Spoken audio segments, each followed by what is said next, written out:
Buon pomeriggio, terza puntata di preview per l'anticipo della giornata di campionato di Serie C, con ovviamente la partita del Catania in primo piano, il Catania che riceverà in un Massimino stracolmo il Picerno. È una sfida al vertice, anche se poi sentiremo l'allenatore del Picerno che torna a più miti consigli, fa capire che non sono loro i potenziali protagonisti del campionato, ma ne parleremo durante questa puntata, in cui parleremo anche ovviamente di Messina e di Trapani, con i miei ospiti in studio che vado a salutare e che sono Carlo Breve. Buon pomeriggio Marco, buon pomeriggio a tutti gli spettatori. Ormai sei sempre qui, per cui è un piacere. O qui o allo stadio c'è sempre Carlo Breve, e con molto piacere ritrovo anche quest'anno Giovanni Finocchiaro, collega della Sicilia. Buongiorno, ciao Giovanni. Buongiorno, grazie per l'invito. E allora, fra poco parleremo diffusamente di quello che potrà succedere al Massimino domani. Intanto io vado dalla nostra di verde vestita Anna. Ciao Anna. Buonasera Marco, buonasera ai nostri ospiti. Eccomi tornata finalmente, anche perché devo confessarti che settimana scorsa mi siete mancati, quindi non vedevo l'ora di tornare, e dopo questa dolce rivelazione io vi lascio, come sempre, il numero di telefono 342 77 12 855 per interagire con noi. Fra poco arriverà anche il numero in sovraimpressione, eccolo qui, per messaggiare con noi e con Anna, che leggerà ovviamente i vostri messaggi. Io invece torno da te Anna per avere l'indicazione e il programma, come sempre, della giornata di campionato e anche della classifica. Andiamo a vedere il prossimo turno, quindi le partite che si disputeranno durante la quarta giornata di campionato. Giorno 13, domani alle 20:45, due partite, Potenza-Sorrento e Taranto-Trapani. Giorno 14 alle 18:30, Crotone-Messina e Monopoli-Juventus Next Gen. Giorno 14 alle 20:45, Casertana-Turris e Catania-Picerno. Giorno 15, tre partite alle 20:45, Altamura-Benevento, Cavese-Avellino, Cerignola-Giuliano, e giorno 16 alle 20:30, Latina-Foggia. Andiamo a vedere la classifica. Vediamo in testa alla classifica con 7 punti Picerno, Cerignola, Catania e Sorrento, con 6 punti Monopoli e Benevento, 5 punti Giuliano, con 4 punti Messina, Cavese, Foggia, Potenza e Trapani, con 3 punti Crotone, Juventus Next Gen e Turris, con 2 punti Casertana, Latina e Avellino, Taranto 1 punto e Altamura 0 punti. Grazie Anna, torneremo da te fra pochissimo per i messaggi ai nostri telespettatori. Allora, la classifica l'abbiamo appena vista, Carlo e Giovanni, è una sfida al vertice a tutti gli effetti, oppure per il lignaggio dell'avversario, o anche perché siamo semplicemente alla quarta giornata, ancora dobbiamo aspettare? No, sicuramente è una sfida importante tra due squadre importanti di questo girone, perché il Picerno, non dimentichiamo che da tanti anni fa la categoria e ottiene sempre piazzamenti di riguardo. Parlare di sfida al vertice è molto prematuro, perché siamo solamente alla quarta di campionato, parliamo di una partita importante. Partita importante, Giovanni, con la consueta cornice di pubblico che ormai a noi catanesi stupisce fino a un certo punto, ma invece deve continuare a stupire, perché non è usuale. Poi, lo sappiamo. Oltre Stretto stupisce non poco, perché ci sono molte piazze anche di Serie A che non riescono ad avere la continuità, no? Poi è chiaro che arrivano a giocare gli scontri contro le big del campionato e lo stadio si riempie comunque, però per le partite diciamo normali molti club di Serie A e tantissimi di Serie B non arrivano a collezionare questa presenza costante. A Catania forse è più in aumento che costante, al prescindere dal nome dell'avversario. Stiamo parlando di Serie C, quindi fortunatamente siamo forse abituati noi, ma chi ci guarda da fuori quando vede 15-20 mila persone. Sono dei colleghi che chiamano anche, poi insomma si parla sempre del Catania perché si parla a tutte le latitudini e chiedono sempre: ma è vero che ci sono sempre 20.000 persone? E la prima domanda che fanno prima di chiedere di Toscano, di De Rose o di chiunque vada in campo. A proposito di Toscano, vi volevo domandare, poi lo sentiremo fra pochissimo, anche perché ha parlato proprio poco fa in conferenza stampa, vi faremo vedere qualche stralcio anche della conferenza stampa. Questa squadra è anche in costante miglioramento, questo lui l'ha detto, cioè anche con la Juventus abbiamo visto, con Carlo abbiamo fatto il commento della partita nella replica di Telecolor, è una squadra che cresce di partita in partita e ora sta recuperando anche gli infortunati. Parlo io? No, vabbè, non vi preoccupate, se vi guardo parla chi guardo, dai, così almeno. No, io volevo raccontare questa cosa perché grazie al cielo l'ho vissuta, questa fase del ritiro che c'è stata in Umbria, anche lì è stato un crescendo di dettagli tecnici curati, di correzione un po' delle posizioni in campo, anche la voce di Toscano cresceva gradualmente, no? Quindi è stato un periodo importantissimo, come lo è tutta la preparazione per qualsiasi squadra, però adesso ci godiamo probabilmente e speriamo di goderci a lungo il posizionamento della squadra che ha già assimilato come aggredire gli spazi, come interpretare la fase di non possesso e come gestire momenti di difficoltà, e teniamo conto che è una squadra rinnovatissima, anzi rivoluzionata.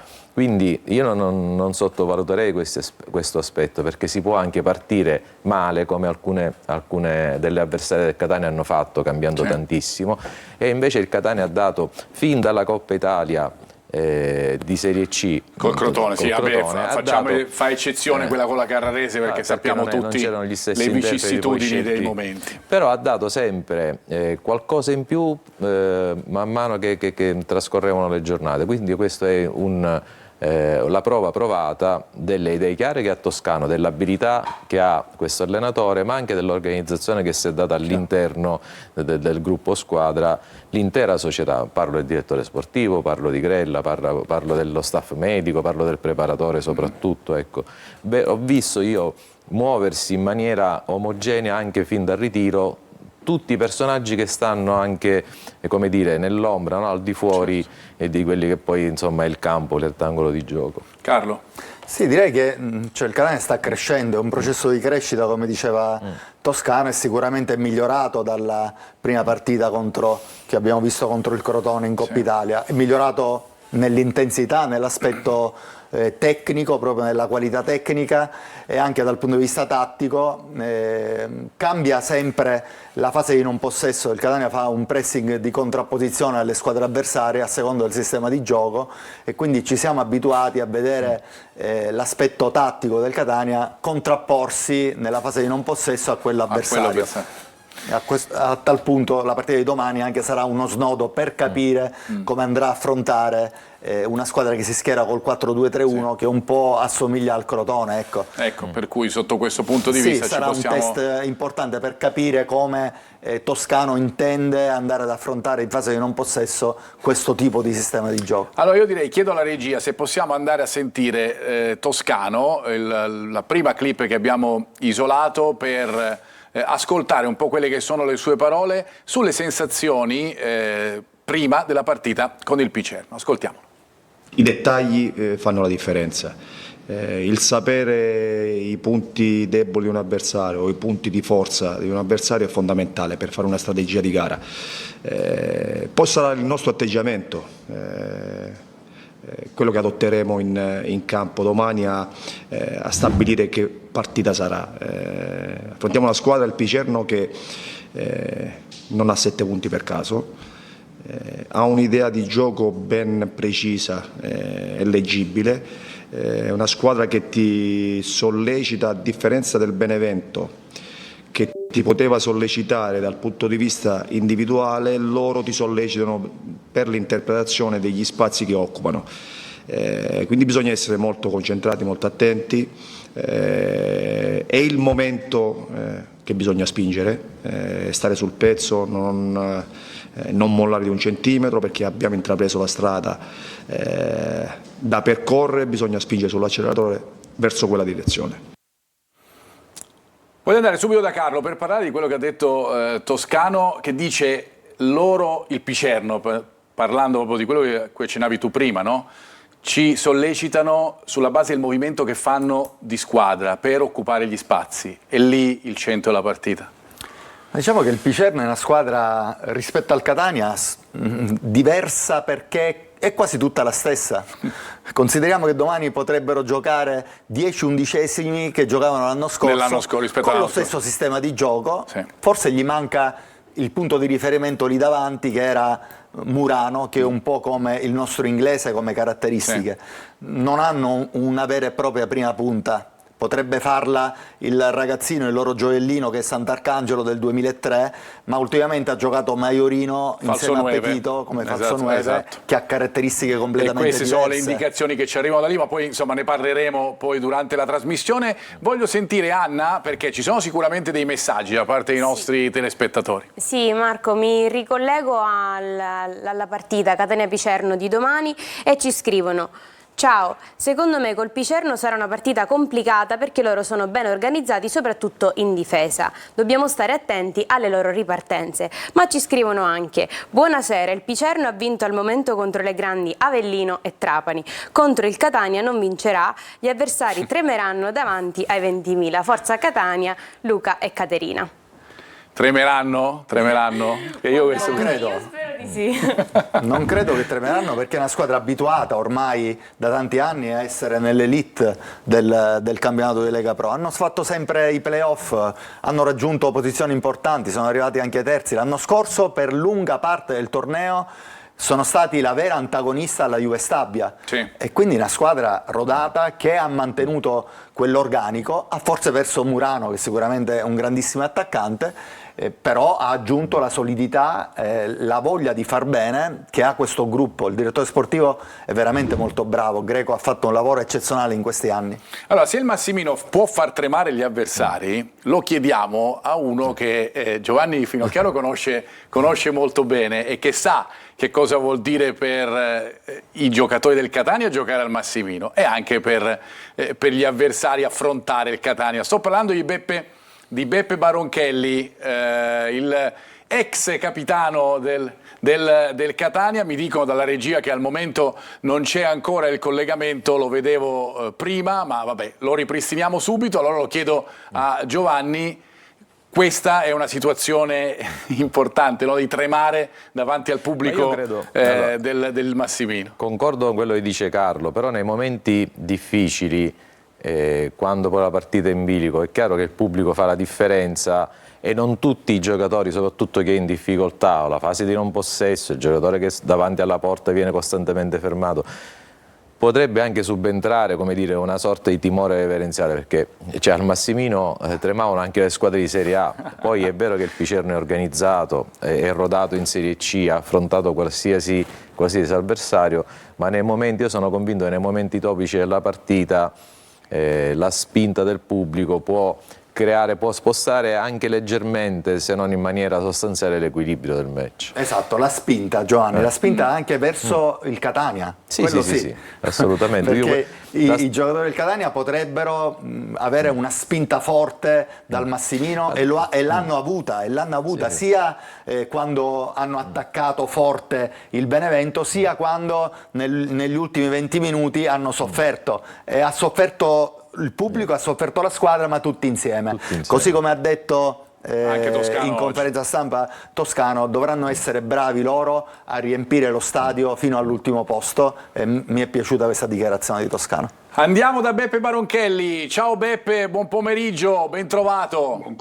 Buon pomeriggio a tuti. Allora, non so se adesso fra un po' te lo inquadrano, c'è qui Giovanni Finocchiaro, Ho già avuto l'onore di vederlo. Ciao Giovanni. L'onore è mio, capitano, l'onore è sempre mio, guarda, ti abbraccio così virtualmente da studio. È sempre un piacere vedervi. Avete vissuto assieme un'esperienza incredibile, quella della promozione, e ti chiedo, Beppe, se vedi in questa squadra qualcosa che assomigli a quella tua, che sta tentando, insomma, questa di fare lo stesso vostro percorso. Ho visto un pezzo della partita con la Juventus e ho visto tutta la partita col Benevento, e devo dirti che, al di là delle caratteristiche tecniche tutte che lasciamo il tempo che trovano, ritengo la cosa più importante aver visto un gruppo che si aiuta, una squadra che nei momenti di difficoltà, come gli ultimi 20 minuti col Benevento e qualche situazione a Biella, un gruppo che si dà una mano, un compagno che corre per l'altro, che cerca di darsi una mano, e secondo me, al di là degli interpreti, questo è il lavoro grosso che ha fatto fino ad oggi Toscano, riuscire a far credere tutti che sono utili e tutti indispensabili. Mi è piaciuto molto l'atteggiamento anche dei giocatori che sono entrati nel secondo tempo, nella seconda fase, e sembra una banalità, ma per me è importante che tutti, anche quelli che entrano dopo, danno qualcosina in più di quello che è uscito, e quindi vuol dire che il gruppo sta andando nella direzione giusta. Giovanni, so che muori dalla voglia di fare due battute con Beppe.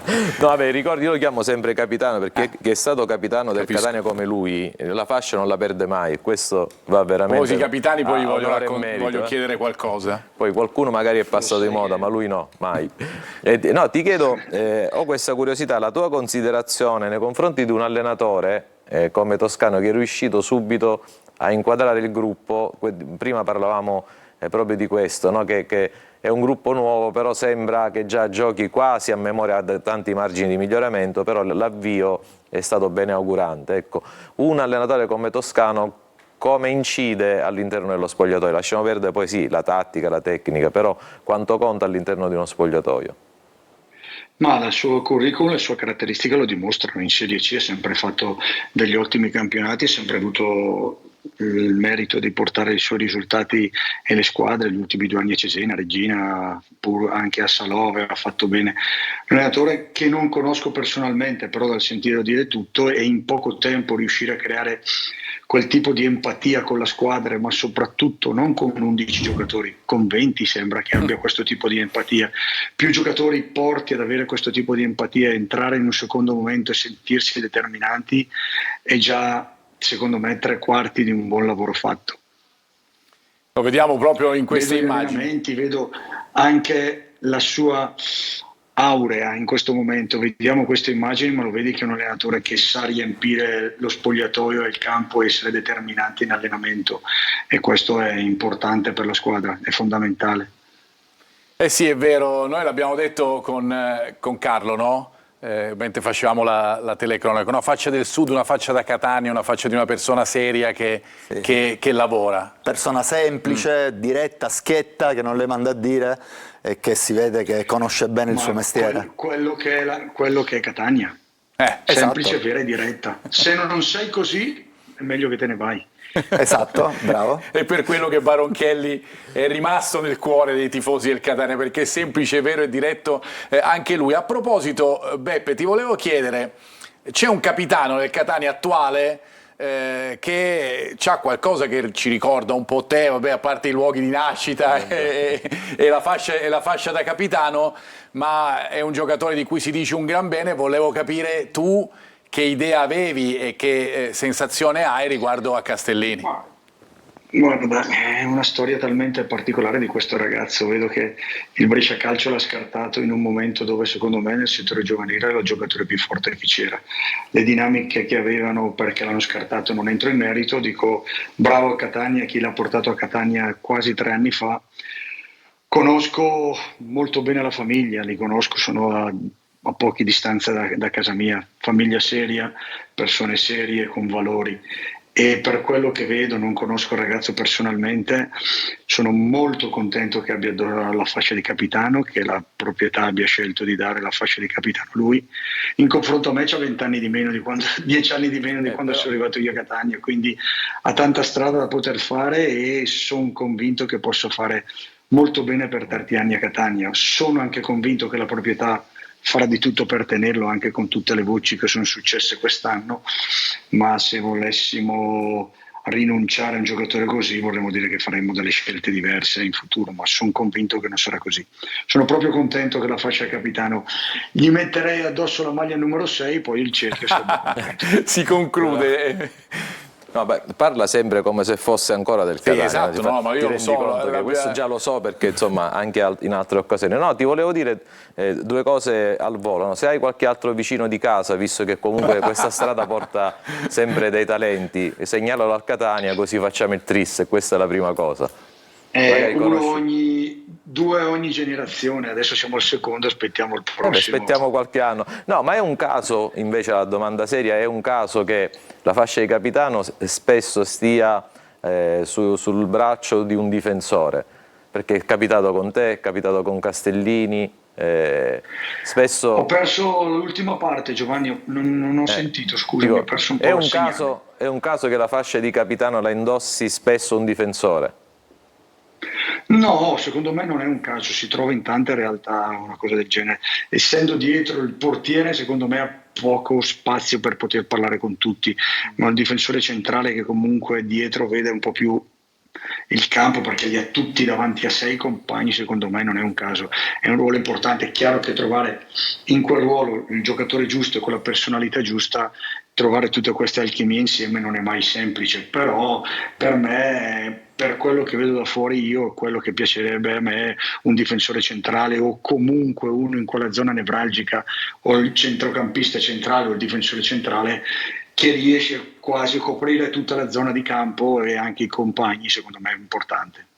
Anche perché questo ragazzo ha avuto una crescita incredibile, insomma, noi lo stiamo seguendo, esattamente, lo stiamo seguendo da questi anni, chiaramente dalla Serie D. Sembra che ogni momento, ogni serie in cui arriva migliora sempre di più e si riesce ad adattare sempre meglio. Abbia già il repertorio, sembra che abbia già il repertorio adatto alla categoria che categoria in cui arriva, non per Sì, niente. Sembra che ogni categoria la cosa per lui è sempre facile. Gli vedi fare delle giocate, delle cose che viste da fuori sembrano facili e quindi gli viene in modo naturale. Veramente, il giocatore in questo momento un gradino un po' sopra tutti gli altri. Beppe, io ti chiedo se puoi restare con noi un'altra decina di minuti, io ho un Sempre obbligo. volentieri. Benissimo, allora ci fermiamo per la pubblicità, torniamo fra pochissimo ancora con i nostri ospiti, con Beppe Baronchelli, per andare sempre più vicino alla partita fra Catania e Picerno. Fra poco.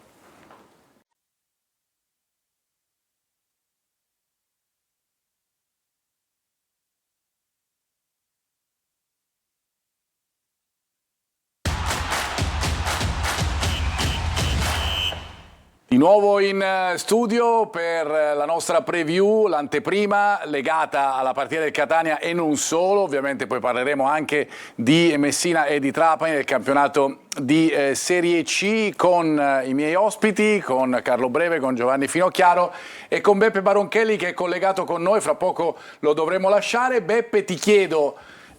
per quello che hai visto, tu hai detto ho visto un gruppo, ho visto una squadra che è capace di darsi una mano, a livello di qualità, pensi che tu che segui i campionati dove il Catania milita, ma in generale tutti i campionati, pensi che questa sia una squadra destinata a fare veramente bene in questo torneo?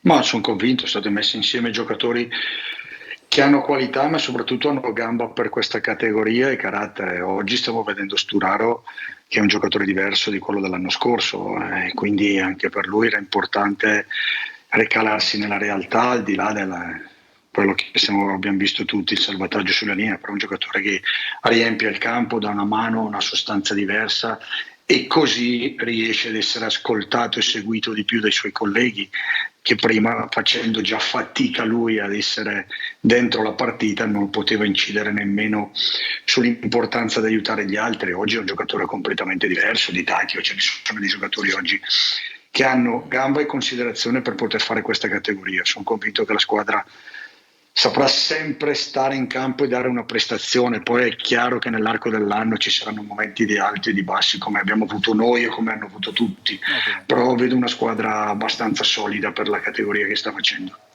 Andiamo a sentire ancora Toscano con le dichiarazioni di oggi alla vigilia della partita. Toscano che parla dei recuperi dei giocatori e dà anche qualche piccola indicazione sulla formazione di domani. Per quanto riguarda il recupero degli indisponibili, oltre a questi due c'è anche la disponibilità di Verna, di Montalto e di Geca. Siamo stati bravi insieme al staff medico a portarli gradatamente verso la vigilia della gara, prendendoci pochi rischi. È normale che non sono al top della condizione, ma già essere dentro il gruppo e respirare l'aria del campo e dare la disponibilità, a prescindere se siano dall'inizio 5 minuti, 10 minuti, un tempo, questa è una cosa che è positiva, che siamo riusciti veramente con tanto lavoro dello staff medico a riportare dentro questi 4 ragazzi che completano il nostro organico. Noi siamo cresciuti dalla partita di Sorrento fino alla partita con la Juventus sotto tutti i punti di vista, a prescindere dal risultato. Avevamo vinto anche col Benevento, ma già con la Juventus è visto quel pezzettino in più che ci mancava nell'arco dei 90 minuti, nella resistenza mentale, nel mantenere l'intensità e il ritmo per 90 minuti, cosa che un pochettino ci è mancata con il Benevento, nonostante avessimo incontrato una squadra di grande qualità. E così dobbiamo fare, crescere partita dopo partita. Se gioca dall'inizio no, gioca dall'inizio inglese. Ok. Ci ha dato un titolo. Ci ha dato un titolo, sì, esatto, esattamente. Ma poi è difficile che gli allenatori ti dicano chi gioca dal primo minuto, addirittura uno, sì, ma già uno fa tanto. già uno fa tanto. Beppe, sentendolo anche, ribadisci quello che è il pensiero su questo tecnico, no? Sì, lo vedi come sa stare davanti alla telecamera, come sa interpretare, come sa fare esperienza. Una piazza come la nostra aveva bisogno di una realtà così, di un allenatore così, di un direttore sportivo che ha fatto di tutto per portarlo. Faggiano conosce bene la realtà, persona seria che ho avuto l'onore di conoscere e sa come lavorare. Si sta creando il gruppo giusto, è quello che ci siamo detti 3 anni fa. Diamo a questa società lo spazio e il tempo di sbagliare e crescere. L'anno scorso sono stati fatti degli errori ed è giusto che una società così li faccia giovane per crescere e facciamogli fare anche quest'anno, ma sono sempre più convinto che siamo nella strada buona. Beppe Baronchelli, io ti saluto, come sempre gentilissimo, grazie della tua presenza. Non so Giovanni se avevi qualche altro scambio di convenienza. Io ti abbraccio perché ogni tanto viene a vedere una partita del Catania. Ecco, bravo.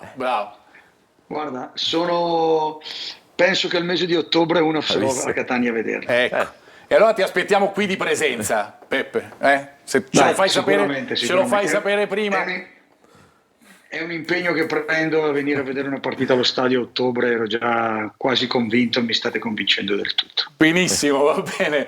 Ciao Beppe Baronchelli, grazie. Grazie dell'ospitalità e saluto a tutti. Grazie, dell'ospitalità. Buon pomeriggio. Io torno invece dalla nostra Anna per i messaggi dei nostri telespettatori e poi andiamo a parlare dell'avversario del Catania, cioè del Picerno. Sono tutti messaggi abbastanza positivi, quindi siamo fortunati. Ci scrivono: ciao, sono impressionato dal lavoro degli esterni del Catania. Il loro supporto a mio avviso sarà indispensabile per la riuscita della squadra. Aggiungendo un particolare: Rapisarda sarebbe stato utilissimo a questo Catania. Lui non è da meno, lo abbiamo visto lo scorso anno, soprattutto in Coppa Italia, cosa è capace di fare. Forza Catania, da Salvatore Battaglia. Andiamo avanti. Sturaro, valore aggiunto. Ora che sta bene assolve anche la funzione di leader in campo. Quando saranno tutti bene, come farà a toglierlo dal campo? E ancora, buongiorno, vorrei chiedere, si parla tanto dell'attacco e di qualche incognita che può dare, ma a mio avviso la vera fortuna del nuovo Catania sarà la difesa. Con l'impostazione di Toscano, il senso della posizione di Di Gennaro e la duttilità di Castellini prenderemo pochissimi gol. Alla Juve è servita una prodezza per segnare. Saluti. Allora, un po' tutte queste domande. Sturaro, intanto parto da Sturaro, chiedo a Carlo. Sturaro sempre più indispensabile, dicono adesso che gioca anche bene riesce a essere pure leader in campo. Abbiamo parlato tante volte di Sturaro e ne parlavamo in tempi non sospetti, cioè l'anno scorso, quando sicuramente era una larva dal punto di vista fisico per la tanta inattività, ed è normale che un giocatore che ha tanta inattività, scaraventato in campo per questioni di premura, di fretta, perché le cose non andavano bene, ha chiaramente fatto male l'anno scorso.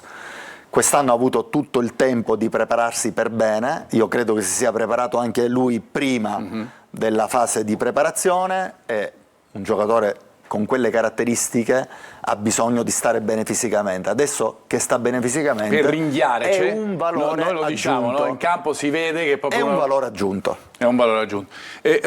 Rapisarda, gli spettatori dicevano poteva essere utile anche lui. Ma tutti potevano essere utili se, come Sturaro, avessero cominciato la stagione in un determinato modo. Sturaro si è preparato, ma non è stato il solo durante l'estate. Poi sono state fatte delle scelte, io sempre lì, che è sempre il momento più comodo e utile per parlarne, parlando col direttore sportivo.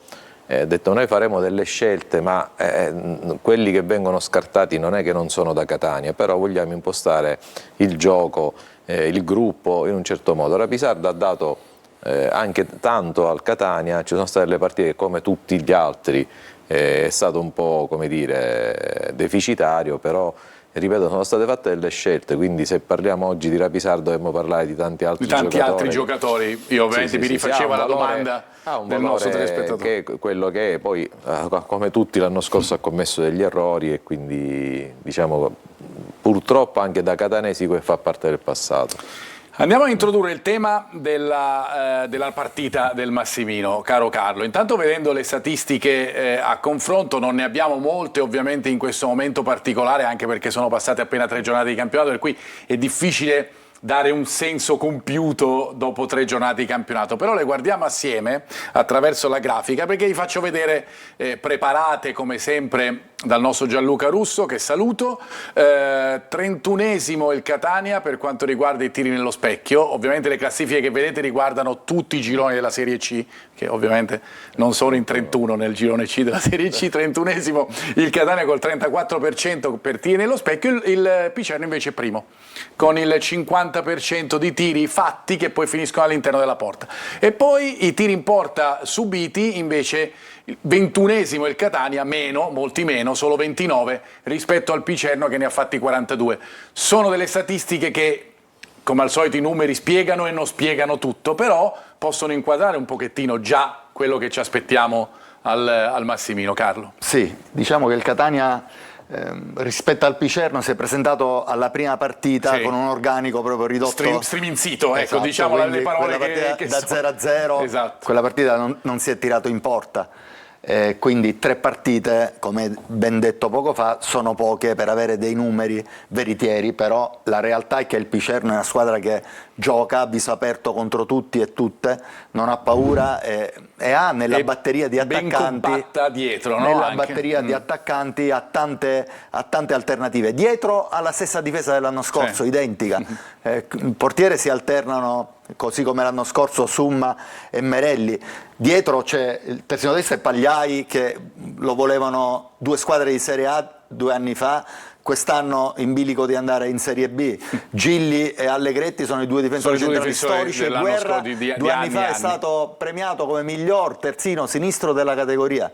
I 2 centrocampisti centrali, De Ciancio e dovesse giocare Pitarresi, che ho avuto io in rappresentativa, sono 2 giocatori di sostanza, di grandissima sostanza. Pitarresi ha anche qualità perché è ambidestro, hanno perso Gallo, hanno preso l'allenatore Franco, Longo e Murano. Esatto, hanno preso Franco, che potrebbe essere un'alternativa a Ciccio Pitarresi, e davanti hanno tantissima qualità, tanta qualità, perché li dico ora? Li diciamo dopo, anche perché ne parliamo anche con il collega che fra poco andrò a sconcicare, fra virgolette, sotto questo punto di vista, il collega che segue il Picerno di Telenorma. Intanto vi faccio vedere delle grafiche, grazie alla nostra regia, proprio di chi rappresenta più di tutti il Picerno, a partire dall'allenatore, che l'abbiamo detto è nuovo, Tomei, ex Monopoli ed ex secondo di Eusebio Di Francesco, con cui ha fatto tantissima strada anche in palcoscenici illustri. Lo vediamo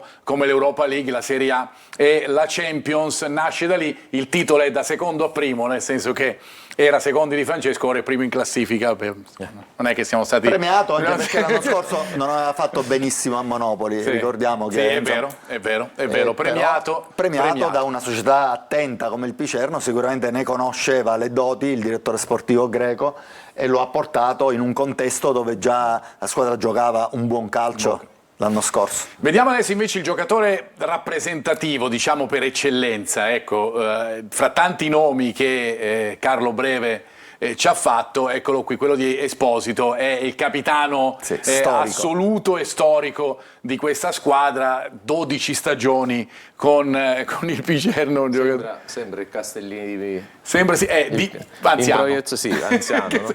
Perché anche i capelli, diciamo, un po' più bianchi di quelli. Poi Castellini, essendo biondo, diventerà... No, la crescita, vedi, all'eccellenza fino alla Serie C già mi fa pensare a un Castellini, a cui auguriamo ovviamente di andare anche anche più in alto. Gli ultimi risultati del Picerno invece sempre attraverso la grafica, e poi andiamo a parlare con il mio collega.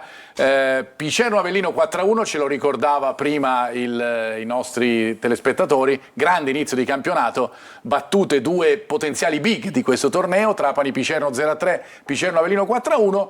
Una piccola frenata con la Casertana 0-0, 7 punti come il Catania, 2 vittorie, un pareggio, nessuna sconfitta. Andiamo a parlare allora con Federico Pellegrino, che è collegato con noi di Telenorba. Federico, buongiorno, buon pomeriggio. Che Picerno ci dobbiamo aspettare? Qui il nostro Carlo Breve già ci raccontava che tipo di squadra è, e vedo che sei d'accordo con lui. Assolutamente sì. Intanto un saluto a voi, un saluto a te Marco, avete analizzato nei minimi dettagli, oserei dire, la situazione relativa al Picerno, sia dal punto di vista numerico che dal punto di vista anche degli uomini a disposizione. Una squadra che nelle uscite che abbiamo visto ha assolutamente ricalcato il gran lavoro che ha svolto Longo negli ultimi 2 anni. La scelta di Tomei in questo senso va a segnare una certa voglia di dare continuità ad un lavoro che parte da lontano, che parte negli ultimi 2 anni, con una squadra che ama giocare a calcio, ama soprattutto a volte anche rischiare, con questa partenza dal basso che ormai è un tratto distintivo del calcio moderno, e quindi su questa scia si sta adeguando anche Tomei, che aspetta Volpicelli al top della forma, aspetta sicuramente un Franco che ha debuttato dal primo minuto nell'ultima gara contro la Casertana. Ovviamente sono elementi di qualità che, come dicevate e osservavate molto bene da studio, vanno poi ad impreziosire un organico già rodato e che già funziona dalla difesa in su. Federico, prima di chiederti indicazioni su quelle che potrebbero essere le scelte di Tomei, vorrei proprio ascoltare Tomei, che abbiamo sentito anche dai canali social del Picerno durante la mattinata di oggi. Ascoltiamo le sue considerazioni su quella che è la stagione del Picerno appena incominciata. Ascoltiamo.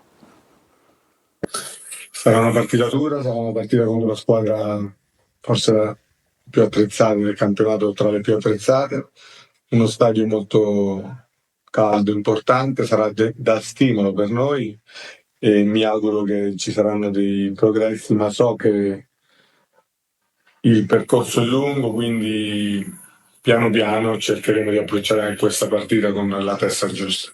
Noi siamo una squadra, ripeto, una piccola realtà dove si fa il massimo, si lavora al massimo, ma noi sicuramente cerchiamo di competere, ma sappiamo che ci sono squadre, giustamente, come Blasone, anche come struttura, che sono squadre di vertice, che hanno giocatori di categoria superiore. Questo non è che ci toglie qualcosa, perché poi si sa che in campo le partite vanno giocate, però non è un incontro da vertice, anche perché sono 3 partite, siamo appena all'inizio, e quindi mi auguro solo sarà una bella partita combattuta, e sicuramente ci sarà da alzare il livello e l'asticella, perché, ripeto, loro sono una grande squadra.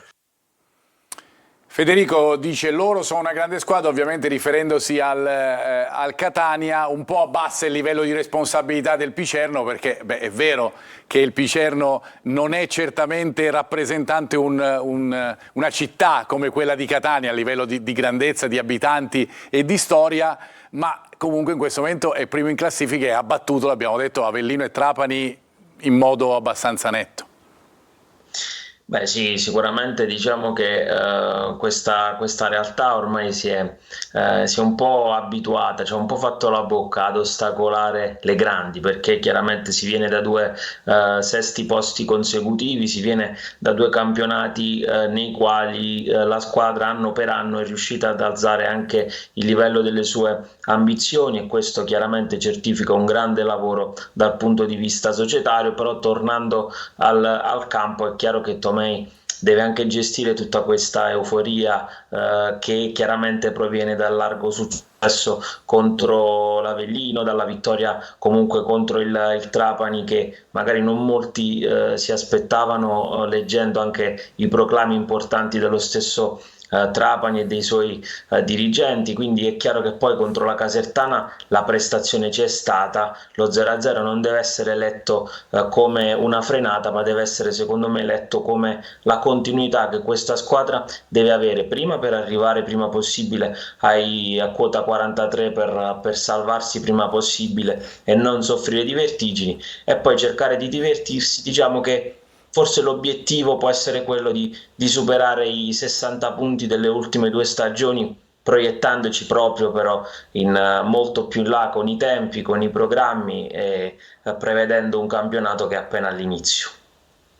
Sì, volevo chiederti una cosa, come mai la cessione di Murano e soprattutto il fatto di non averlo sostituito con un giocatore un po' con le stesse caratteristiche? Forse Bernadotto potrebbe essere il giocatore che dalle caratteristiche fisiche potrebbe andarlo a sostituire, ma credo che sia indietro rispetto agli altri. Come mai questa scelta societaria? Allora, intanto buonasera, parto da Murano. Legittimamente il calciatore ha avuto l'ambizione di chiaramente ascoltare tutte le proposte che sono arrivate in estate, e il Foggia ha fatto uno sforzo non soltanto economico per quanto riguarda il cartellino del calciatore, ma ha offerto anche al calciatore stesso un contratto più alto e la possibilità magari di far parte di un progetto ambizioso già dall'inizio. Quindi poi la sua è stata una scelta di vita, così come l'anno prima lasciò l'Avellino per avvicinarsi a casa. Il ragazzo è di Potenza e quindi ha preferito ripartire con ottimi risultati dalla piccola Picerno. Per quanto riguarda poi le scelte del mercato, finora Tomei ama Maiorino come prima punta. Ci dai un'indicazione? Ci dai un'indicazione Sì. Anche per la probabile, magari?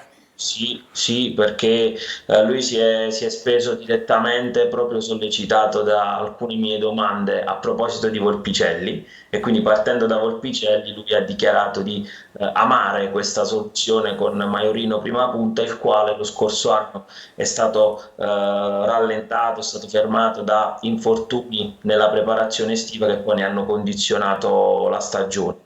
E poi quindi c'è anche Sant'Arcangelo, che è un 2003 di grande prospettiva, che sono già 2 anni che gioca titolare alle spalle di Murano, ma lo considero un titolare perché ha sempre fatto parte dei 15, come si suol dire, diciamo ultimamente. Quindi diciamo che il Picerno in casa propria cerca i gol per non far rimpiangere Murano, e a giudicare dall'impatto di Volpicelli secondo me c'è riuscita. L'ultima cosa riguardo Bernardotto: deve smaltire un infortunio che ha patito nell'ultimo mese di preparazione con l'Altamura, perché aveva firmato lì proprio all'inizio di quest'estate, quindi credo che ci vorrà ancora un po' per vederlo a completa disposizione di Tomei.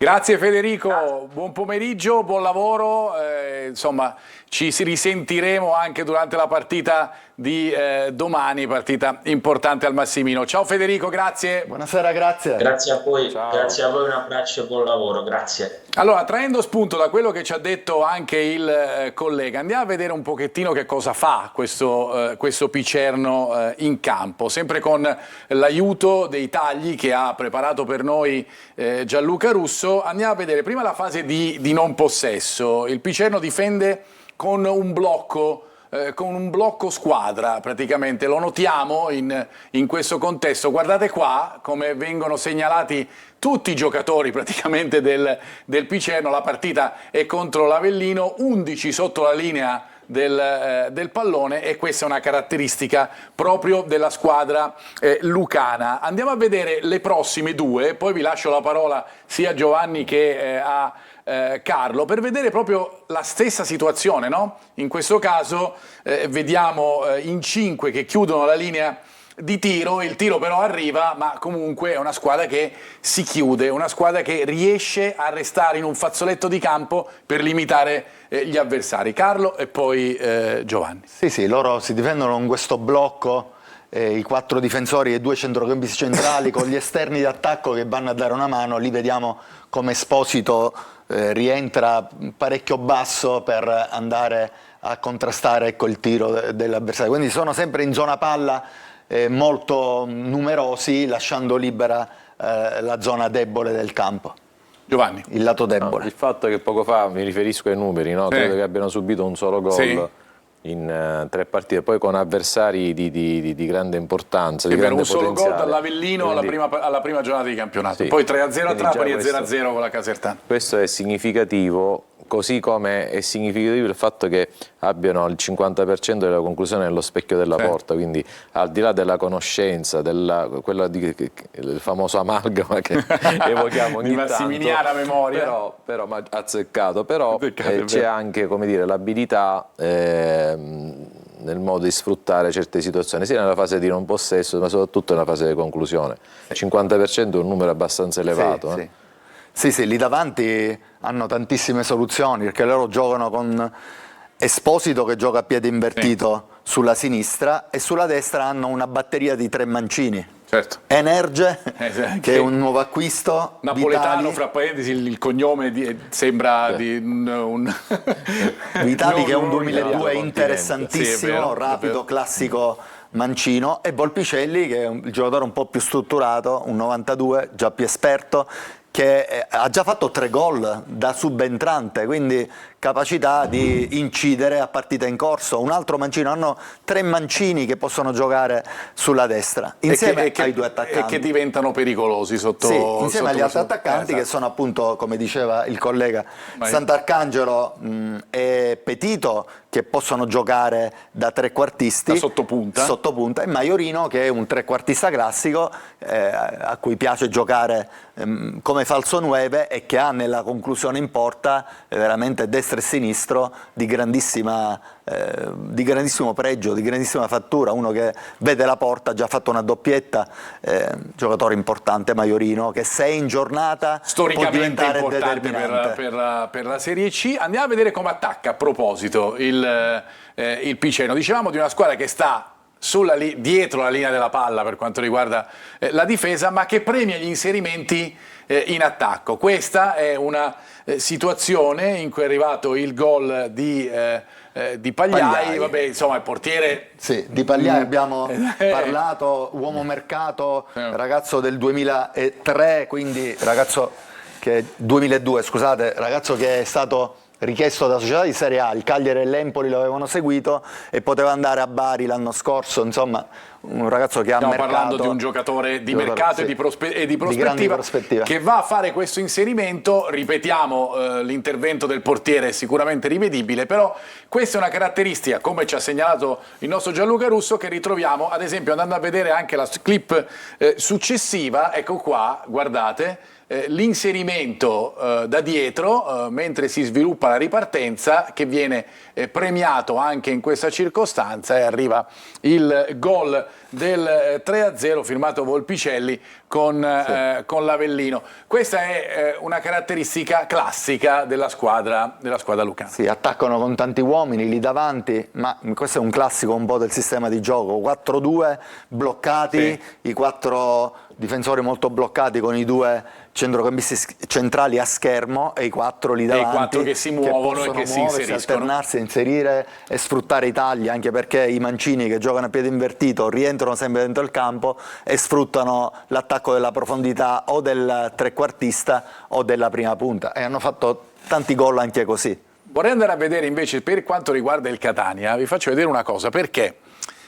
Toscano ha detto che Inglese giocherà dal primo minuto. Noi, sapendolo, no, scherzo, abbiamo fatto una scheda proprio su Inglese, perché ipotizzavamo, insomma, dopo la grande partita che ha giocato contro la Juventus, il gran gol che ha fatto. Vi facciamo vedere una scheda di quello che ha fatto Inglese contro la Juve, l'abbiamo chiamata lente di ingrandimento, con i 51 minuti giocati, un gol, 2 tiri, le azioni totali riuscite, ovviamente stiamo parlando di un attaccante per cui chiaramente la percentuale si abbassa in questa situazione, però guardate i passaggi e poi passaggi accurati, 9,8, i dribbling ne ha vinto uno solo, è stato quello del gol del 2-0 sui 2 tentativi fatti, 9 palle perse, 3 palle recuperate, sono numeri che non dicono chiaramente quanto può dare Inglese a questa squadra, però dicono di un giocatore che domani giocherà dall'inizio e che potrebbe essere la scommessa vinta di questo Catania? Allora, premesso che Inglese potrà dare tantissimo a questa squadra, non so se da subito e per tutti i 90 minuti, avevo qualche dubbio che Toscano lo facesse giocare dall'inizio domani, anche perché era stato detto che aveva avuto un lunghissimo periodo di inattività e secondo me c'erano anche le condizioni di poterlo farlo rientrare con più calma, però se Toscano lo ha visto bene durante gli allenamenti e soprattutto confortato dal peso forma, perché quello è un fatto inevitabile, cioè, per 8 mesi non ha giocato l'anno scorso, sarà un professionista eccellente, avrà curato maniacalmente l'alimentazione e l'aspetto fisico, e quindi se Toscano lo mette dentro avrà i suoi buoni motivi e sicuramente è un giocatore che per le caratteristiche che ha è un altro valore aggiunto in questa categoria. Giovanni. Lo ha anche detto il giocatore dopo il gol, mi sono sempre allenato, ho cercato questo momento, quindi gliel'ho chiesto personalmente. Ecco, era proprio su una tua domanda, e già questo dà la conferma ulteriore della professionalità del ragazzo, no? Perché ci sono giocatori che magari e dei profili che la proprietà ha scelto, esatto, ha scelto proprio questi profili. E fra l'altro ragazzi... l'Inglese è stato cercato a più riprese, poi c'è stato un momento, perché poi i direttori sportivi fanno la tattica del fuorigioco, no? Lo seguono, magari prendono un minimo accordo, poi magari i giornali lo scoprono e dicono no, ma non ci arriviamo, Inglese ha fatto la Serie A, mi dicevano col Parma, mi faceva tutto l'elenco delle squadre dove era stato. Io lo guardavo e ho detto vabbè, uno poi magari ci crede, no? Poi comunque trovi sempre il modo per capire se la trattativa continua o meno. In effetti poi è un uomo di fagiane, è un giocatore che ha valorizzato proprio lui, quindi c'è l'effetto, come dire, non amicizia, sa chi è Faggiano, sa che a Catania si può rilanciare, se si rilancia a Catania è fatta. C'è anche l'orgoglio personale di un giocatore che ha vissuto gli anni della Serie A anche importanti e sa che in Serie C, a prescindere dalla categoria, può rilanciarsi non in una piazza qualsiasi ma a Catania, quindi tutte queste componenti credo che poi alla fine abbiano anche accelerato il percorso di inserimento, no? Del giocatore in prima squadra, perché non stai parlando con uno qualsiasi, uno che magari ti studia, dice che ha studiato 15 giorni prima di arrivare, ha studiato tutte le partite del Catania, i compagni di squadra, per cui da questo punto di vista, oltre a curare il fisico, avrà curato assolutamente anche la preparazione, no? Di base per inserirsi più rapidamente in gruppo. A proposito di Catania, vi facciamo vedere invece alcune azioni del Catania per evidenziare un po' delle caratteristiche di questa squadra che già possiamo notare chiaramente dopo queste prime 3 giornate di campionato. Ad esempio, per quanto riguarda l'organizzazione difensiva, è una squadra compatta che difende un pochettino. Queste sono le immagini di Inglese, sono le immagini dell'attaccante del Catania di cui abbiamo parlato diffusamente in questa fase, sono immagini di riscaldamento dei momenti in cui avrebbe potuto giocare nella partita scorsa in casa, poi ovviamente ha fatto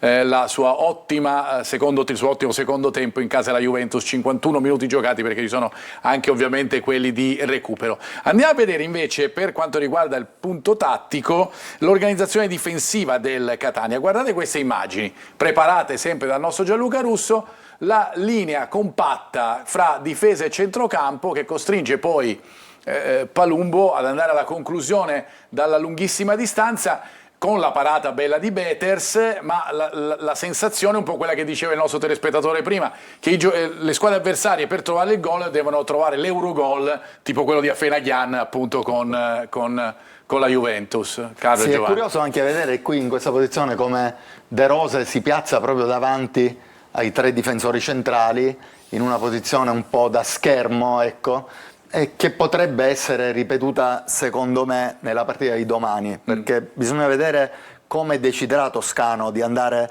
ad aggredire. Il Catania fa un pressing di contrapposizione al sistema di gioco avversario. Con il 4-2-3-1 è un tantino più complicata questa contrapposizione del 3-4-2-1 di Toscano, quindi vedremo cosa andrà a scegliere e magari quando riterrei opportuno parleremo di questa contrapposizione tattica. Fase di non possesso per quanto riguarda il Catania, ancora una situazione difensiva dei rossazzurri, in questo caso sono un pochettino in ritardo, no? Però nessuno si dà per vinto, tutti corrono, tutti tentano di darsi una mano, poi alla fine arriva la conclusione di Papadopoulos, anche frenata dalla difesa rossazzurra. Vi faccio vedere adesso ancora, perché andiamo di corsa verso ma lì corrono velocemente esatto, come loro, come i difensori. Sono transizioni negative fatte bene.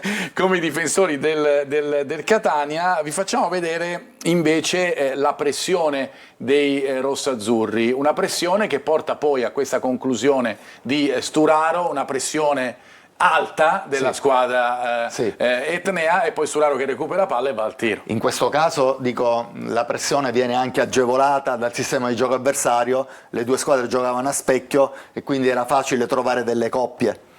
E andiamo poi ancora, la pressione alta nuovamente con il gol irregolarissimo annullato a Lunetta, che lo avrebbe anche meritato per quello che ha fatto in questa prima parte di stagione. Lunetta che si arrabbia, ma tutto nasce dalla pressione questa volta di Carpani, che ruba palla e poi va al tiro, e la conclusione di Lunetta. E poi l'ultima clip che vi facciamo vedere invece legata al Catania, guardate quanti sono in area di rigore quando c'è l'azione che porta al gol di Inglese. Poi Inglese bravissimo, ma l'avevamo commentata anche con Carlo, ad esempio il movimento che fa Lunetta porta via un avversario, Inglese è certamente favorito. Sì, lì Inglese fa uno stop orientato e va a calciare un siluro di sinistro, fa sentire la sua presenza dentro l'area, ma soprattutto dà la possibilità ai compagni di giocare in maniera diversa, avere un'alternativa a Lunetta che ha caratteristiche completamente opposte diverse a Inglese. Io volevo andare da Anna, concludiamo l'analisi tattica del Catania, altre domande e considerazioni dei nostri telespettatori e poi ci fermiamo. Allora, scrivono: il valore aggiunto di questo Catania è Toscano, ma vorrei spendere qualche parola su Faggiano, che sa il fatto suo, si sa, ma mi pare di capire che è anche una persona corretta e nel mondo calcistico non è così facile. E ancora, buongiorno a tutti, domani sarà la dimostrazione della vera potenzialità di questa squadra, forza ragazzi e forza Catania. E ancora, buongiorno, sono Vincenza da Catania, grazie a Toscano una squadra rivoluzionata, speriamo di continuare così in positivo, lo speriamo anche noi. Mario ci scrive: buonasera a tutti, credo che il signor Di Carmine, poiché ha accettato di andare via con questa squadra, sarebbe stato molto utile, soprattutto con Stoppa e Jimenez alle spalle, forza Catania.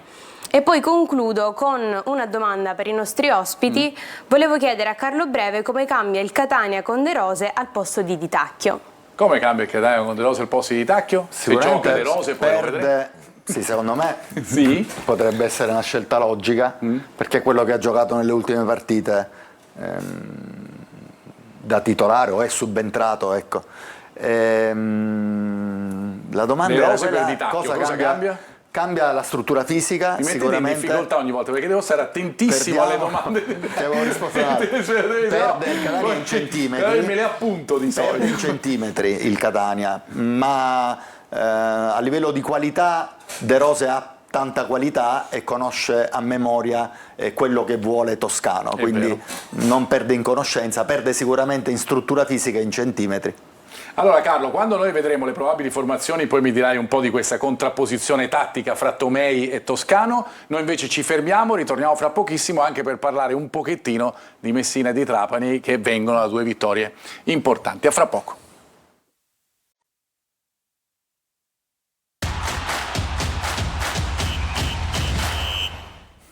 Di nuovo in studio, terza parte della nostra preview, dedichiamoci, abbiamo parlato diffusamente della partita fra Picerno e Catania, ma ci torneremo fra pochissimo tentando di inquadrare quelle che saranno le probabili formazioni del Massimino. Io volevo andare invece dal nostro Francesco Triolo per parlare del Messina e capire da dove effettuerà il collegamento in questo caso, perché devi sapere, Giovanni, che ogni collegamento è da un posto diverso, di solito bucolico, questa volta invece un po' più attinente perché c'è un campo da calcio alle spalle. Ciao Francesco.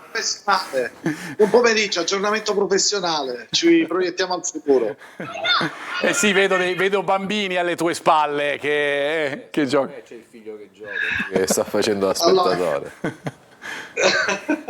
Buongiorno a Giovanni, buongiorno a tutti voi. Allora, parliamo di Messina Calcio perché oggi ha parlato Modica, è la vigilia della gara contro il Crotone, una gara che può dire tanto per la formazione giallorossa, in cerca di quella continuità che chiede il tecnico. È una gara insidiosa, quella di domani. Il Crotone non attraversa un buon periodo di forma, è una formazione costruita forse con un altro obiettivo, ma sta patendo un po' l'avvio del campionato. Un Crotone che non avrà a disposizione Tumminello, che è squalificato, e questa è un'assenza pesante per Longo, un Longo che scricchiola in panchina, quindi anche per lui la partita è fondamentale per garantirsi ancora fiducia dalla proprietà del Crotone.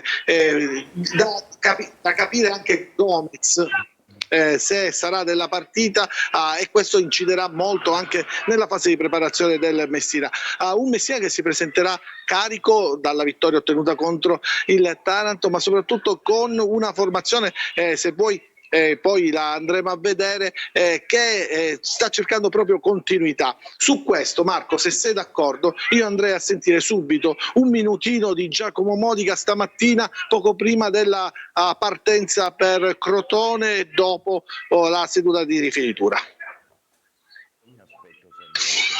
Per quello che la squadra propone durante la settimana, e quindi sempre un pezzettino in più rispetto a quello che è il passato recente, e soprattutto la consapevolezza di poter migliorare sempre quelle che sono le nostre qualità, sia tecniche che fisiche che strutturali. Quindi è una partita impegnativa, molto. Tra l'altro giochiamo con una squadra che ha grande qualità, anche se magari in questo momento nelle prime tre ha sofferto qualcosa in termini di risultato, ma sulla bravura dell'allenatore e su quella che è la qualità della squadra non si discute. Quindi sappiamo che andiamo incontro a una partita particolarmente insidiosa, e lì ho bisogno della migliore condizione psicofisica di questi ragazzi, che finora non mi hanno mai deluso e che mi aspetto sempre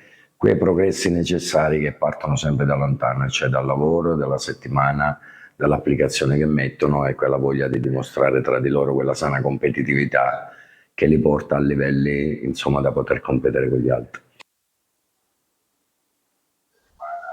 Messina che va, sta bene fisicamente, lo ha dimostrato contro il Taranto, difficilmente potrà cambiare qualcosa, ma proviamo a vedere la formazione che Modica sta immaginando per la partita di domani all'uscita. Una formazione che dovrebbe ricalcare bene o male quella vista nella precedente gara, con l'ipotesi Petrucci al centro in mezzo al campo e quindi al posto di Anselmo, con Ortisi a sinistra in difesa. Poi per il resto dovrebbe essere tutto confermato, compreso Luciani come riferimento offensivo, con Anatriello spostato sulla corsia. Questa in linea di massima dovrebbe essere la formazione del Messina che affronterà il Crotone. Naturalmente Modica, l'avete sentito, cerca di alzare sempre un po' di più l'asticella per la propria squadra, per le ambizioni della propria squadra. Questa dunque è la probabile del Messina, che abbiamo sentito anche dalle parole del nostro Francesco Triolo. Ciccio, ti ringrazio, buon pomeriggio. Buon pomeriggio a voi. Allora, fra poco andremo, chiedo alla regia di dirmi se è già pronto dal collega invece Franco Cammarasana, che ci parlerà del Trapani, della partita contro il Taranto, perché le due siciliane si sono scambiate l'avversario. Il Messina giocherà col Crotone e il Trapani con il Taranto, appena battuti dall'altra isolana. Franco Cammarasana, vengo da te. Ciao Franco, buon pomeriggio. Buon pomeriggio a te, ai tuoi ospiti, un saluto particolare a Giovanni Finocchiaro, che non vedevo da parecchio tempo. Ciao Franco. Sì, sei super conosciuto. conosciuto, molto attesa Giovanni. per questa partita che il Trapani gioca in anticipo stasera Nazionale. sul campo del Taranto, che fra l'altro in uno stadio, lo Iacovone, che non avrà pubblico perché deve scontare la seconda giornata di squalifica a seguito degli incidenti, delle intemperanze di molti suoi tifosi in occasione della gara Vicenza-Taranto del 18 maggio dello scorso campionato. Il Trapani deve dare seguito alla vittoria di Crotone, chiaramente sarà la seconda partita in panchina per Totò Aronica che ha preso il posto di Alfio Torrisi proprio a seguito della sconfitta del Trapani per mani del Picerno. Voi vi siete soffermati molto poco fa nell'analisi di questa squadra, una squadra a me ha fatto una bellissima impressione perché è una squadra che gioca a memoria, molto rapida, gioca d'anticipo, ha un ottimo centrocampo, vero è che non c'è più Murano, ma soprattutto a centrocampo e in avanti gente davvero molto molto valida. Fra l'altro rispetto allo scorso anno ha recuperato Maiorino, che lo scorso anno ha giocato poco per via di un infortunio e che chiaramente è letteralmente uno dei fari del centrocampo del Picerno. Ma parliamo del Trapani, un Trapani che ieri, prima della partenza alla volta di Taranto, il tecnico Aronica ha confermato che giocherà per la seconda volta col 4-4-2 a differenza del 4-3-3 di Alfio Torrisi. La formazione dovrebbe essere su per giù quella che ha affrontato inizialmente il Crotone. Franco, io ti interrompo un attimo. Con Franco, Ciotti, mi ascolti? con Secoli in Celietto, Silvestri e Benedetti. Non so se Franco, chiedo alla regia, tanto Franco, ecco, ora forse riusciva ad ascoltarmi. Volevo fare sentire, prima della probabile formazione, Franco, volevo fare ascoltare Aronica, che ha parlato prima della partita confermando un po' quello che dicevi tu, cioè di un modulo tattico che adesso ha preso una forma diversa, almeno in questo momento. Ascoltiamolo. Abbiamo lavorato col mio staff su questo sistema di gioco che era nuovo alla squadra, ma in pochi giorni i ragazzi hanno dato grande disponibilità, hanno fatto sì che comunque si vedesse un Trapani diverso, con un atteggiamento diverso e sicuramente un attimino un po' più propositivo in virtù di più peso in attacco. Io credo che ripartiremo da queste certezze che chiaramente ci hanno lasciato ben sperare, riproporremo più o meno questo sistema di gioco, anche se in futuro con un organico come il Trapani, allestito nel migliore dei modi, con 2 giocatori per ruolo di grandissima qualità e d'utilità, c'è spazio per poter anche cambiare qualcosa, anche in virtù delle assenze, delle squalifiche degli avversari, quindi sicuramente non ci fossilizziamo solo in un sistema di gioco. Queste dunque le parole di Aronica. Franco, io torno da te perché appunto ha confermato quello che tu ci dicevi e così tu ci puoi dare la probabile formazione che stavi già dando prima. Ripeto, il 4-4-2 su per giù come partenza, dicevo prima, sarà quello, dovrebbe essere quello che ha affrontato il Crotone con Secolin tra i pali, Ciotti, Celientro, Silvestri e Benedetti nei 4 di difesa, poi a centrocampo Carice e Carriero, con ai lati Canote a destra e Bifulco a sinistra. In avanti Trapani dovrebbe giocare col doppio centravanti con Lescano, Facundo Lescano e poi Zuppel, attaccante giovane che come tutti sanno il Trapani ha prelevato dalla Cireale, ma che si sta confermando un giovane attaccante molto molto promettente. Quali le possibili alternative, soprattutto sulla fascia sinistra, perché in difesa al posto di Benedetti potrebbe giocare Martina, così come in avanti al centrocampo sulla sinistra al posto di Bifulco Aronica ha delle alternative importanti perché potrebbe giocare Falle oppure Spini, vedremo. Comunque ripeto, pochissime secondo me le novità rispetto all'ultima uscita del Trapani che deve migliorare però rispetto alla partita di Crotone, soprattutto come diceva anche Aronica, deve migliorare nella fase di costruzione del gioco, essere più propositiva in avanti, soprattutto essere più precisa nei passaggi. a dimostrazione che ancora è una squadra in fase di costruzione. 19 giocatori su 23, o anzi 20 giocatori su 23 sono nuovi. Domani stasera fra 8 mancherà il capitano, l'unico assente praticamente dell'organico di Aronica, perché è stato appiedato per 2 turni dal giudice sportivo, è stato espulso con un rosso diretto negli ultimi istanti della partita di Crotone. Però, ripeto, è una squadra che ha molte alternative, 2 giocatori titolari per ruolo, quindi Aronica ha solo l'imbarazzo della scelta. Il problema è trovare la giusta sintesi, soprattutto in fase di possesso palla. Grazie Franco Cammarasana, come al solito puntuale e preciso. Ciao Franco, ci vediamo venerdì prossimo. Ciao Franco Cammarasana, torno da Anna perché ci sono delle domande forse anche su Trapani e Messina, poi ci fermiamo e andiamo a chiudere con le probabili del Massimino. Sì, Marco, i nostri telespettatori chiedono se il Trapani ha possibilità di vincere il campionato. Il Trapani ha possibilità di vincere il campionato? Secondo Carlo Peregia? È difficile che una neopromossa possa fare il doppio salto di categoria, che sicuramente è stata allestita una squadra competitiva con giocatori importanti, sì, per puntare magari a vincere. Lottare per vincere il campionato. Non sarà semplice, però Giovanni, può fare un buon campionato. La pensi così anche tu? Ma cambiare un allenatore dopo due giornate, l'altro allenatore è rodato, vuol dire cambiare anche metodo, no? Certo. Visto che sta cambiando anche modulo, Aronica, quindi si deve prima secondo me assestare, e poi non lo so, come diceva Carlo, cioè Catanzaro, Juve Stabia hanno vinto il campionato di Serie C dopo anni di tentativi, o a sorpresa come è successo con Juve Stabia, ma perché ha confermato l'ossatura della squadra degli anni precedenti, aggiungendo gradualmente solo pochi elementi. Ci fermiamo, andiamo in pubblicità, ritorniamo fra pochissimo per dare le probabili del Massimino della partita di domani. A fra poco.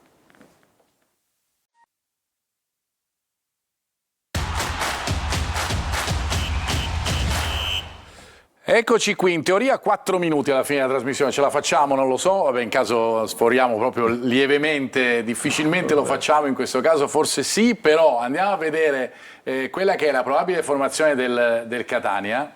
Vediamo Carlo, prima la probabile del Catania, poi quella del Picerno e poi mi dici un po' quella che è la situazione. Allora, noi l'abbiamo schierata così, Quaini ovviamente al posto dello squalificato Ierardi, De Rose in mezzo al posto di Tacchio, c'è anche l'ipotesi Verna, abbiamo messo Carpani alle spalle di Inglese insieme a Luperini, ovviamente lì le soluzioni sono tantissime, c'è D'Andrea, c'è lo stesso Lunetta che può in quel contesto fare tanti ruoli, sia dietro la punta che come punta, l'abbiamo visto, è un giocatore molto duttile, per il resto la squadra è praticamente quella. Picerno invece per il 4-2-3-1 dell'allenatore Tomei, andiamo a vedere proprio il Picerno, ci arriveremo fra pochissimo con eccolo qui, con Pagliai, Gilli, Allegretto, ne parlavamo prima, no? Guerra, De Ciancio e Franco che arriva dal Messina, e poi Energe, Petito, noi abbiamo pensato con Esposito, e Maiorino, falso e 9, questa è la ipotesi di formazione di Tomei. Carlo, ci dicevi come si incastrano? Secondo me giocherà domani Lunetta, non si priverà di Lunetta, è uno dei giocatori più in forma e farà il trequartista, credo. Infatti l'abbiamo dato Carpani. È un 33. Sì. Ecco. Poi per il resto secondo me sarà quella, gli altri 10 saranno quelli che avete evidenziato. Bisogna vedere con che coraggio andrà Toscano ad aggredire la fase di possesso del Picerno, che inizia dal basso la costruzione.